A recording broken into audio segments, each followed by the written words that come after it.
Okay, let's unpack this.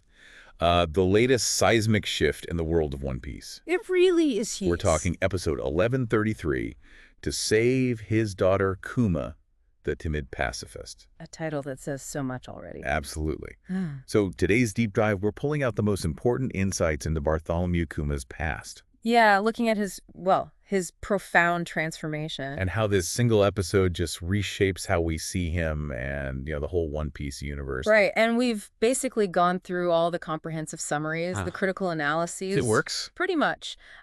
Just to really pinpoint Kuma's true motivations here. And the emotional heart of this whole arc. Exactly. And also, the impact this has on the Revolutionary Army's beginnings. It's foundational. So our promise to you listening, Mm-hmm. by the end of this, you'll get it. You'll have a much richer, more human view of Kuma. Yeah, his whole journey. And why this specific moment, this episode, is hitting fans so hard right now. It really is resonating.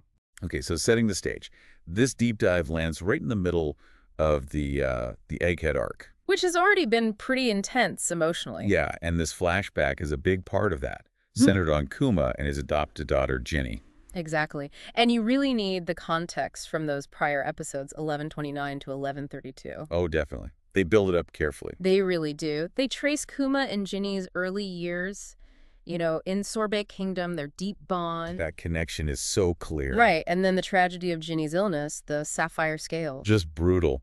That detail about turning to stone and light. It's horrifying. And then her death in 1132 because of it. I mean, Kuma not hearing her final words. Oh, that was gut-wrenching. Just sets this heavy tone. It's the core of his trauma, really. It fuels everything. So 1133 kicks off, and Kuma is just broken, isolated, haunted by Ginny's death. Yeah, and the episode does this thing where it cuts between that grief and these, flashes of happier times. So those flashbacks really twist the knife, don't they? The contrast. Yeah, they do. But while he's lost in that personal hell, the world doesn't stop. Right. We immediately cut back to the politics. Mother Carmine in Sorbet Kingdom. The matriarch figure. She's dealing with pressure, political pressure linked to Kuma. Yeah, his revolutionary leanings are causing ripples, even back then. What does that immediate jump tell us? From his grief to the kingdom's problems? Well, it shows the stakes, right? Yeah. His personal tragedy is intertwined with the fate of his home. There's no escape. Yeah, that makes sense. And that leads into what I found really, really interesting.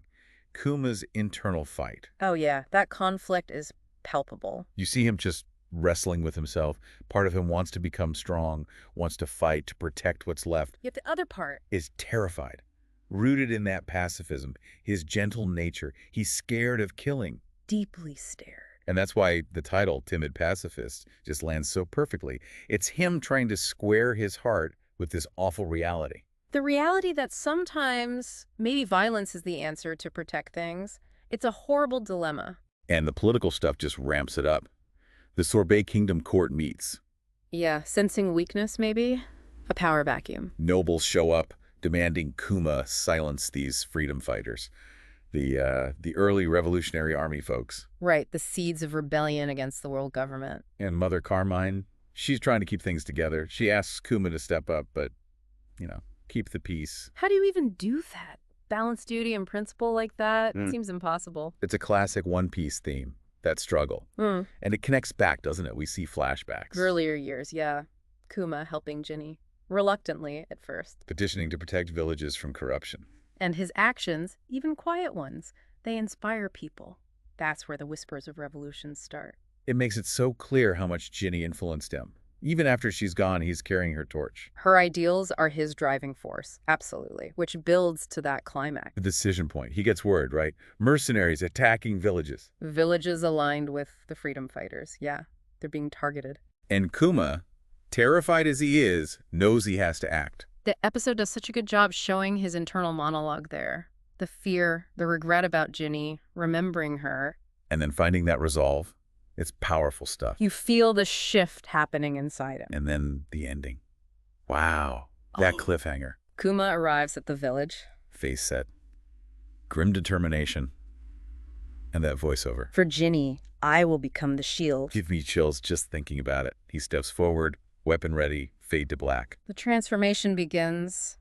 Irreversible. No going back after that. Definitely not.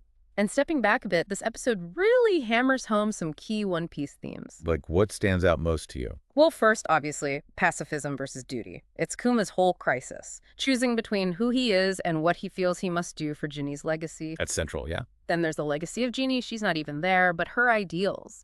They're practically a character in the episode, pushing Kuma. She's the catalyst, for sure. And third, the birth of revolution. This isn't just Kuma's story, it's the origin story for the Revolutionary Army in a way. His first steps towards being their moral center. It adds so much weight to his later role.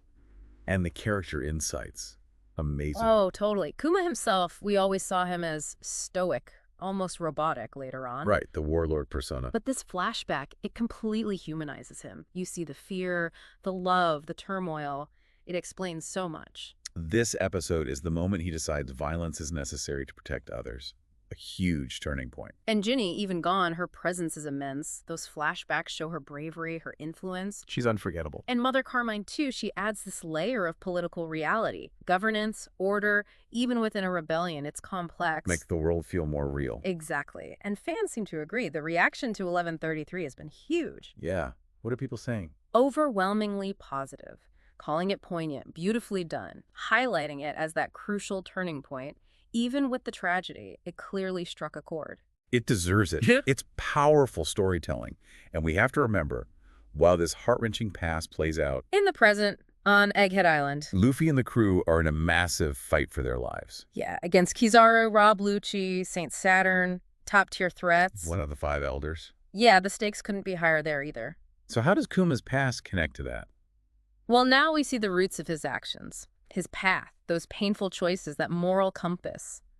It all informs who he is now. As a former warlord, yeah. An Yeah. antagonist sometimes. But maybe more complex, possibly someone with, hidden loyalties. This backstory adds layers to all that. So we should expect more. More flashbacks. Probably. Future episodes likely show that village battle, more about his evolution into the Iron Man warlord and how he fits into Luffy's path later. So wrapping up, Huh? why does this specific deep dive matter so much? What's the big picture? For me, a few things. One, emotional depth. One Piece does this blend of adventure and heart better than almost anything. And this Kuma arc is peak emotional One Piece. Absolutely. Ranks up there with the best flashbacks. Two, mythos building. This isn't just about Kuma. It adds layers to the Revolutionary Army, the world government, the celestial dragons. The whole power structure. Hints at bigger conspiracy. Exactly. Deepens the entire lore. And three, character growth. Seeing Kuma as this tragic hero burdened by love and loss. It makes him incredibly sympathetic, even when he's technically an opponent later. Right. He becomes one of the most complex figures in the series because of this. So the takeaway here, Kuma became who he is. Yeah. Well, it was born from love, from unbearable pain. And the sense of duty to protect Ginny's memory, her world. Yeah. And, if you connect it broader themes in the series, sacrifice, loyalty, moral complexity, Kuma's story reflects and deepens Luffy's own journey, too. It's a powerful parallel. It really is. Okay, so final thought for you listening. Think about how these huge transformations like Kuma's, they often come not just from the outside world pushing in. But from those internal battles, quiet, agonizing fights for the people we love. So what kind of shield do you think Kuma ultimately becomes? For Ginny, yes, but maybe for the world. Something to chew on. Definitely. And just quickly, what's next? Episode 1134, airing June 29th. Right. Expect that village fight to kick off. Kuma taking a stand, probably crossing some lines he can't uncross. While things heat up even more on Egghead. Oh, yeah. Straw Hats versus Marines is just gonna escalate. More action coming.